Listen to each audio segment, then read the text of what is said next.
ठीक है। आकांक्षा, हमारे पास तमाम ऐसे अभ्यर्थी आते हैं जो ये दावा करते हैं कि वो सरकारी स्कूलों में पढ़े और इस वजह से जो है उनकी जो जो उनकी शिक्षा की गुणवत्ता है वो प्रभावित हुई, क्योंकि वहाँ पे शिक्षक लापरवाह थे। उनका ऐसा कहना होता है कि उन्होंने ठीक से हमें पढ़ाया नहीं, उनके ऊपर कार्य का इतना कोई दबाव नहीं था और उन्होंने अपने काम कर्तव्यों का निर्वहन ठीक से नहीं किया। अब आप क्योंकि एक शिक्षक हैं तो मैं आपको शिक्षकों की तरफ से ये मौका दे रही हूँ कि आप अपना पहलू रखें कि आपको वहाँ पे क्या समस्याएं पढ़ाने में आती हैं और क्या एक्चुअली जो तस्वीर बाहर दिखाई जाती है वो सच है या वो यथार्थ से दूर एक अलग काल्पनिक दुनिया है जहाँ पर लोग ये ऐसी बातें करते हैं। सबसे पहले मैं बताना चाहूँगी कि मैंने क्या समस्याओं को फेस किया एज अ टीचर। सबसे पहली समस्या जो मैंने देखी है कि बच्चों में कॉन्फिडेंस की बहुत ज़्यादा कमी रहती है सरकारी स्कूलों में। वो अपनी बातों को टीचर से सही से कह नहीं पाते, टीचर के प्रति उनके मन में भय होता है। और दूसरा एक समस्या है कि चूँकि वो ज़्यादातर बच्चे ग्रामीण पृष्ठभूमि से रिलेटेड हैं तो उनके माता पिता उतना इंटरेस्ट नहीं लेते हैं, या तो दिहाड़ी मजदूर होते हैं उनमें से ज़्यादातर, जितना मैंने फेस किया है तो उतना इंटरेस्ट नहीं लेते हैं। पेरेंट टीचर मीटिंग अटेंड नहीं करते हैं, ना ही घर में बच्चों को ज़्यादा प्रोत्साहित करते हैं। तीसरी एक बड़ी प्रॉब्लम है कि जो सामने बच्चे बैठते हैं उनका तो ध्यान रहता है, बट जो पीछे हैं वो उतने सक्रिय नहीं हो पाते। उनका शरीर क्लासरूम में रहता है बट मन इधर उधर भटकता रहता है।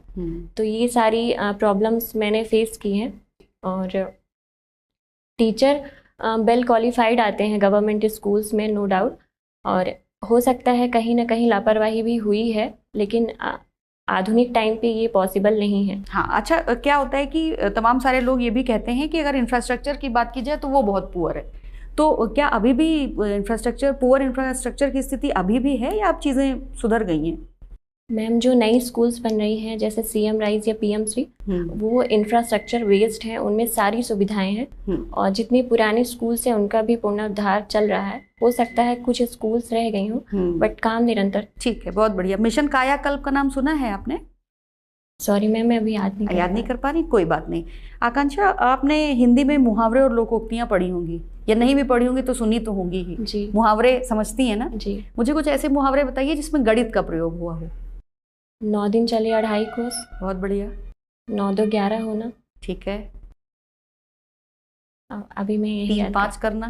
3 5 करना। सही है। आकांक्षा, जीवन में आपकी क्या क्या करने की आकांक्षा अभी बची हुई है?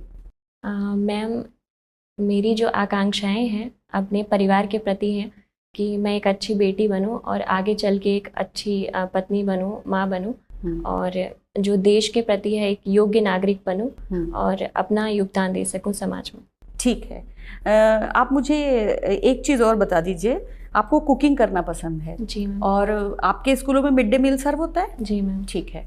तो जो बच्चे हैं, जिस आयु के बच्चे आपके स्कूलों में पढ़ते हैं, उनके स्वस्थ रहने के लिए उनको प्रतिदिन लगभग कितना कैलोरी इनटेक करना चाहिए? सॉरी मैम, कोई बात नहीं। बैलेंस मील, अगर मैं आपसे पूछूं कि बैलेंस मील के घटक क्या क्या हैं, संतुलित आहार के घटक क्या क्या हैं, तो आप मुझे बता सकती हैं? प्रोटीन, कार्बोहाइड्रेट, बहुत अच्छे, थोड़ी मात्रा में वसा, और विटामिन। ठीक है। मैक्रो और माइक्रो न्यूट्रिएंट्स सुने आपने? Yes ma'am. क्या होते हैं? Sorry ma'am. अच्छा, आपके स्कूल में मिड डे मील सर्व होता है, उसका मेन्यू फिक्स होगा? हाँ मैम। सोमवार को क्या दिया जाता है? मैम याद नहीं है? ठीक है, थैंक यू सर।